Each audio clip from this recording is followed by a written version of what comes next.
Hai, Assalamualaikum warahmatullahi wabarakatuh dan selamat sejahtera. Apa khabar murid-murid? Okey, baik. Pada hari ini, bertemu lagi kita untuk mempelajari subjek Reka Bentuk dan Teknologi untuk tahun 4, iaitu di bawah tajuk yang sama, iaitu Reka Bentuk Pengatur Caraan. Untuk tajuk ini, kita akan berada pada standard kandungan 6.1, iaitu asas pengatur caraan. Manakala standard pembelajarannya pula ialah 6.1.2, iaitu mengenal pasti algoritma, iaitu pseudocode dan juga carta alif, serta 6.1.3 menulis pseudocode dan melukis carta alir struktur kawalan jujukan dalam situasi ringkas. Okey, jadi ayuh kita lihat apa yang akan kita pelajari di bawah tajuk yang cikgu nyatakan itu tadi. Okey, mari kita pelajari tajuk ini bersama-sama. Algoritma, pseudocode dan carta alir. Dalam pengaturcaraan, kita perlu memahami tiga perkara ini, iaitu algoritma, pseudocode dan carta alir. Okey, untuk mempelajari topik pada hari ini, kamu boleh merujuk buku teks kamu pada muka surat 80, 81 dan juga 82.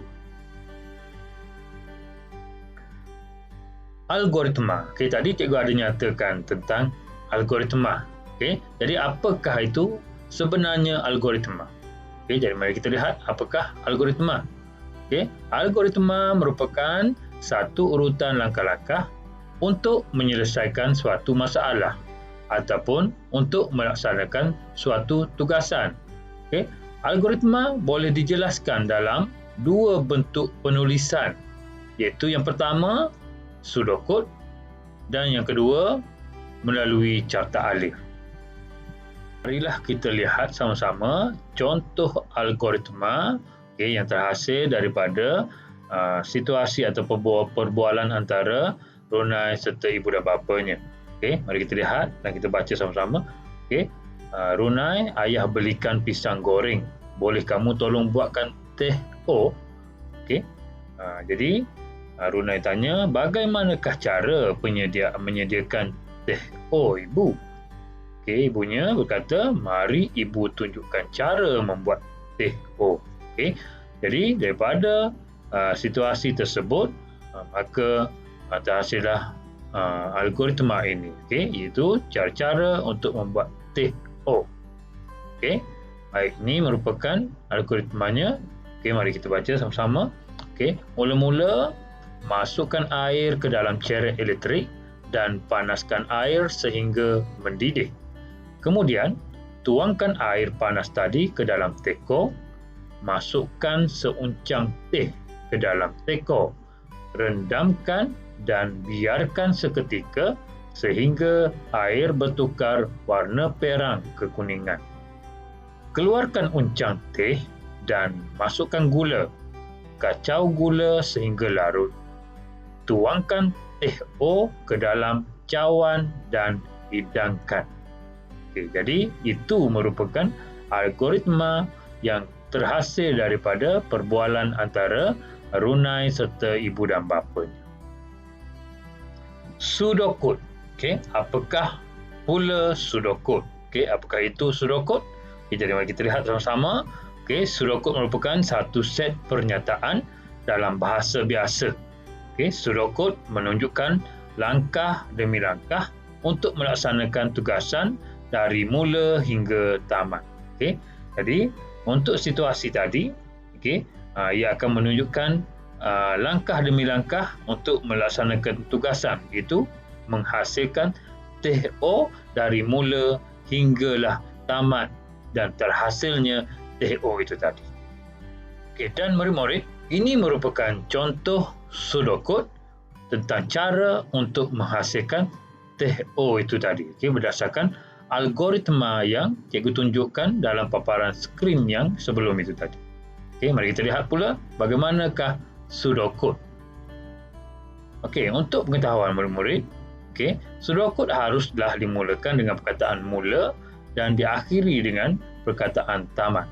Okey, jadi setiap perkataan awal dalam sudokut harus ditulis dengan huruf yang besar.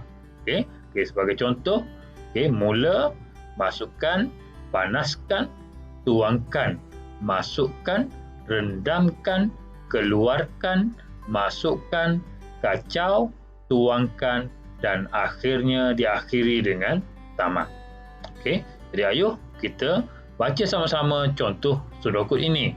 Okey, baik. Mula, masukkan air ke dalam cerek elektrik, panaskan air sehingga mendidih, tuangkan air panas ke dalam teko, masukkan seuncang teh ke dalam teko, rendamkan dan biarkan sehingga air bertukar warna perang kekuningan. Keluarkan uncang teh, masukkan gula, kacau gula sehingga larut, tuangkan teh O ke dalam cawan dan akhirnya tamat. Okey, beginilah sudokut untuk menghasilkan teh O itu tadi. Carta alir. Apakah carta alir? Okey, carta alir adalah merupakan langkah-langkah penyelesaian masalah secara grafik. Okey, jadi simbol-simbol geometri dalam carta alir dihubungkan dengan menggunakan anak panah. Okey, jadi carta alir sebenarnya menggunakan simbol-simbol yang kita kenali sebagai simbol-simbol geometri. Okey, jadi sekejap lagi cikgu akan tunjukkan kepada kamu apakah simbol-simbol yang ada dalam carta alir. Ya, algoritma dan sudokut boleh diterjemahkan dalam bentuk carta alir ini. Marilah kita lihat pula tentang contoh carta alir. Okay, sebagaimana yang cikgu nyatakan dalam slide sebelum ini, bahawa carta alir menggunakan simbol-simbol geometri.